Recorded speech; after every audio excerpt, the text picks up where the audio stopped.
You already know it's your boy, the Maniac. And man, oh man. But before I do, you already know I'm repping that Four Corners Boxing. My team gonna be out there in Philly today. Make sure you tune in with the squad. And also the Boxing Roundtable. Make sure you go like, share, subscribe to both channels. Now with that being said, let's talk about it. Let's start with last night's card that happened over in Norfolk, Virginia. Headlined by Keyshawn Davis versus Gustavo Lemos. Now, when the fight was first announced, everybody said, man, this is going to be a tough one for Keyshawn. But then we found out on Thursday he was 6 pounds overweight. Now, normally they don't go through with these fights. When a fighter comes in that high, it's very, very rare. In fact, when was the last time we seen somebody come in that much overweight and the fight still went through? But regardless, it went through. Keyshawn, in 2 rounds, just dispatched Gustavo Lemos. Man, treated him like a Mr. Potato Head. He picked him apart. That was easy work. He didn't play with his food, man. Lemos looked nothing like he did in the Hitchens fight, but that's not Keyshawn's fault. Lemos should have came in prepared. Some people saying it was a dive. Some people saying that the show had to go on, so Lemos was there for a check. I don't know. Could be true. It is what it is. I go on this. Keyshawn did what he had to do, and he looked good doing it.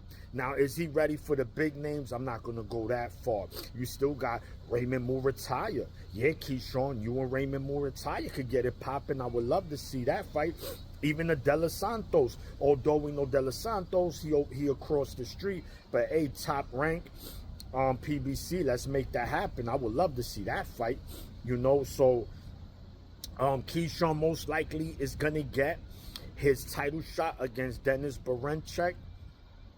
You know, it's going to be a very winnable fight because Berinchyk is one of those fighters that he does have an awkward style, but he does not have a lot of output. As long as Keyshawn can outwork him and he doesn't even need to dominate him, he'll get the decision, but we'll see what happens. And also on that card, you had his older brother, Kelvin Davis. He got the victory. You had his younger brother, Keon Davis, made his pro debut. He got the victory. Troy Isley, who was the co-main event, and my man Transformer, shout to him, man, but he has these Jekyll and Hyde performances. One fight, he looked real good. The other fight is just like, it's a snoozer. It is what it is. Not saying he ain't a problem. Troy Isley is still tough. He could be one of the best middleweights in boxing, but we'll see, man. We'll see. It was a very lackluster performance. He did dominate, but a fight that, you know, you couldn't really be in tune to it because it just lacked any action. But the fight of that night was Abdullah Mason, man. Man, he got dropped twice in the first round, dropped his opponent as well. 3 knockdowns in 1 round. Wow. And then he finished his fool in the second round. Shout to Abdullah Mason, man. Shout to Abdullah on that point. I mean, in that fight, because he could have folded, but he didn't. And you want to see these young fighters go through adversity. That's what it's about, man. That's what it's all about, man. Going through that, and he did what he had to do. My only thing is that when Inoue got dropped and Bam got dropped, certain people saying these guys are overrated, they not fighting nobody. Abdullah Mason gets dropped, comes back and stop his opponent. He's a dog. All I'm saying is keep it fair across the board, guys. Stop that bias shit. A lot of y'all too biased, because either you're too biased towards the Spanish fighter or you're too biased towards the African-American fighter. Just be fair across the board. You can like what you want to like, bro, but give everybody their props. If they good, they good. That's it. But anyway, let's talk about tonight in Philly.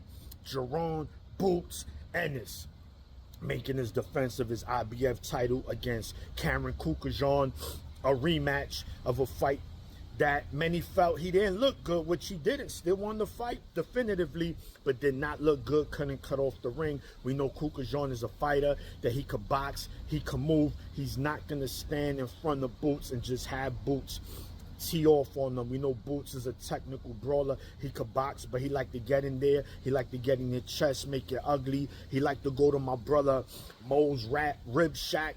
He like to go to that body and cook.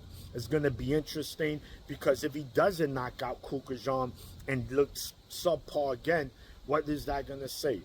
Not really nothing, but a lot of people going to say he's not as good as he is. I just think stylistically, Keyshawn just is a bad style for Boots.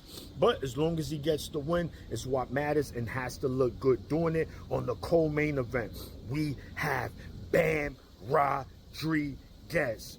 Listen, man, I said it many times and I'll say it again. One of the best offensive fighters in all of boxing, man. His offense is amazing. He could go up there with any fighter offensively in all of boxing. Bam is a problem, but he has to work on that defense. His defense is a little liability. So we've seen him with a broken jaw. We've seen him get dropped before. So he needs to work on that. He going against Guevara, another tough Mexican, but should be a win for Bam. I expect this to be a stoppage via body shot. Should be a good one. And then we also got, you know, Ray Savage from Jersey making his debut at 130. And we also got the big stepper Khalil Cole, light heavyweight, man. He gonna be in the building as well in Philly. Very stacked card. A lot of good fighters, man. Should be a good night of boxing over there. And then lastly, we have my man Subriel Martinez, Taínos versus the Aztecs. That is the Puerto Ricans versus Mexicans. You know that is the biggest rivalry in all of boxing. Last time we saw Subriel in the ring, he lost his title to Liam Paro. And man, I'm telling you this, he better let his hands go. He better let his hands go. If not, this unknown Mexican fighter gonna beat him. So it's gonna be an interesting night of boxing. It's your boy, the Maniac, and I'm out. One.